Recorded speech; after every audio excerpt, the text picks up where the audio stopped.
Assalamu alaikum, j'espère que tu vas bien. Je te retrouve pour cette toute nouvelle vidéo YouTube et ça fait un petit moment que j'ai pas posté. Je vais reprendre au fur et à mesure les vidéos. Je vais traiter pas mal de sujets qu'on a enregistrés, pas mal de sujets que vous m'avez partagés, de questions. J'ai partagé pas mal de vidéos FAQ qui vont arriver également sur des sujets qui devraient fortement vous intéresser pour un lancement prévu sur cette année 2024. En tout cas ici le sujet qui nous intéresse et le sujet qui est assez chaud en ce moment, c'est celui de la TVA en 2024 pour ton activité de sous-location professionnelle. Et il y a un grand chamboulement qui a eu cet été, il faut absolument que tu restes jusqu'à la fin. Je te traite de la toute dernière mise à jour et qu'il faut que tu prennes absolument en compte dans ton activité pour ne pas stopper ton activité. Je te dis à tout de suite juste après le jingle.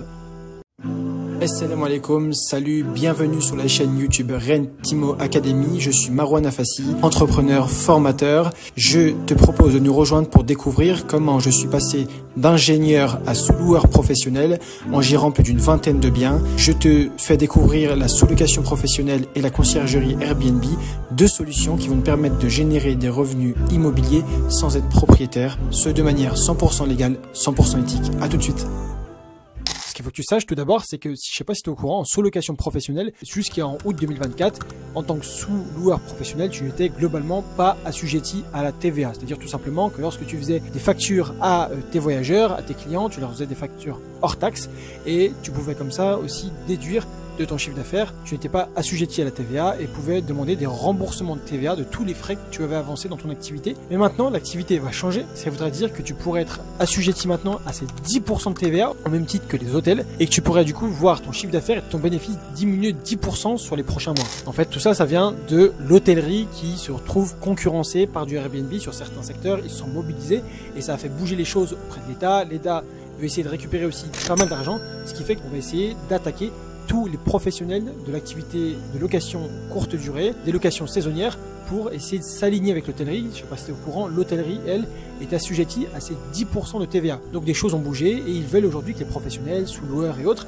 soient aussi assujettis à ces 10% pour des raisons de concurrence. Cette histoire de para-hôtellerie, je ne sais pas si tu es au courant, c'est jusque-là 4 services qui correspondent à l'hôtellerie et si tu les proposes, tu rentres dans ces critères-là de para-hôtellerie ou de loueurs qui proposent des services équivalent à ce que peut proposer un hôtel. Les 4 critères principaux qui définissent jusqu'ici une activité para-hôtelière, ce sont les suivants. Le premier, c'est l'accueil. L'accueil, c'est l'accueil des clients, la réception physique ou électronique de tes voyageurs. Dès lors que tu accueilles des voyageurs dans ton appartement, c'est que forcément tu es assujetti à ce critère. Le deuxième critère, c'est celui d'offrir des petits déjeuners aux clients, avec des croissants, du café, etc. Là aussi, tu rentres dans ce second critère. Le troisième, c'est celui du ménage régulier. L'entretien de ton appartement pendant le séjour avec des ménages intermédiaires. Là aussi, évidemment, c'est un service que propose l'hôtellerie. Et le quatrième, c'est celui de fournir du linge de maison, draps, serviettes et autres à tes voyageurs pendant leur séjour. Et ces services doivent être fournis à au moins 3 sur 4 pour que l'activité soit considérée comme para-hôtelière et là aussi soumise à la TVA. Dès lors, si tu étais en dessous et que tu avais moins de 3 sur 4, tu n'étais finalement pas assujetti à cette TVA. Sauf que là, il y a eu un chamboulement et une mise à jour. Donc la nouvelle définition des services dans la nouvelle doctrine, c'est que ça reprend la même définition des services que l'ancienne version. Sauf qu'il faut noter qu'il y a eu quelques différences maintenant importantes qui sont utiles à prendre en compte. Je te lis ici les tout derniers rapports. On voit que le ménage de fin de séjour peut suffire pour un séjour de moins d'une semaine. C'est-à-dire qu'il y a toujours 3 services sur 4. Mais la grande différence, c'est qu'un service de ménage par semaine suffit maintenant et que pour les séjours du moins d'une semaine, il n'est plus obligatoire de fournir un ménage intermédiaire en milieu de semaine. Il en va de même pour le changement de linge. Il suffit que le logement tout simplement ait été nettoyé avant l'arrivée du client pour qu'il considère que tu fais un ménage intermédiaire. Donc dès lors, un appartement meublé très court séjour est forcément assujetti à la TVA et nécessairement de la para-hôtellerie au sens de la TVA. Donc cela élargit très fortement la définition de la para-hôtellerie au sens de la TVA parce que tous les exploitants finalement qui font du meublé touristique vont être assujettis à la TVA lors des séjours de moins d'une semaine. Et cet assujettissement automatique à la TVA des séjours de moins d'une semaine, il n'est pas gênant finalement pour les exploitants qui feraient un chiffre d'affaires de moins de 91 900 €, mais tous ceux qui feront un chiffre d'affaires supérieur à 91 900 €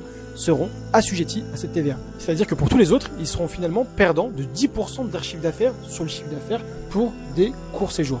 Mais là aussi, c'est assez bizarre parce qu'il risque d'y avoir une activité qui va être mixte au sens de la TVA pour des séjours de plus d'une semaine et ceux de moins d'une semaine. Ça veut dire qu'il y aura une partie qui serait assujettie et une autre partie qui serait exonérée. La question qu'on peut se poser ici, c'est comment éviter l'assujettissement à la TVA pour les courts séjours. Le seul moyen d'éviter jusque-là, suite à cette toute dernière annonce, pour les exploitants de courts séjours de moins d'une semaine qui dépassent cette franchise de 91 900 €, c'est de proposer seulement 2 services sur 4, au sens de ce qui a été annoncé par cette toute dernière doctrine. mais ça paraît difficile parce que il faudrait ne pas fournir le petit déjeuner et obliger les clients à venir avec leur propre linge. Voilà pour les toutes dernières annonces. Donc affaire à suivre pour ce qui pourrait être annoncé très prochainement. Donc je vous tiens à jour. Celle-ci c'est la première vidéo que je vais sur ce sujet. Ici je fais évidemment pas appel à mes connaissances sur le sujet, je connais absolument rien, mais je fais tout simplement lire les derniers arrêtés. Je vous mets en description la toute dernière doctrine qui a été annoncée, les documents officiels. Donc voilà, on se tient aujourd'hui à ces 3 services sur 4 et je vous tiens au courant très prochainement. Donc attention, restons à l'affût des toutes prochaines annonces. Si t'es pas déjà abonné, n'hésite pas à le faire dès maintenant pour rester à l'affût. Et je te tiens au courant de l'avancée de ce sujet dans le domaine de location courte durée. Et je te dis assalamu alaikum. Merci d'avoir visionné la vidéo. N'hésite pas à partager, commenter et liker. Et si toi aussi tu souhaites générer des revenus immobiliers sans être propriétaire, on t'a préparé une formation masterclass gratuite que tu retrouveras en bio. Et tu peux dès maintenant réserver un appel stratégique offert où on te répondra à toutes tes interrogations. Et je te dis, sur ce, à très vite de l'autre côté, Inch'Allah.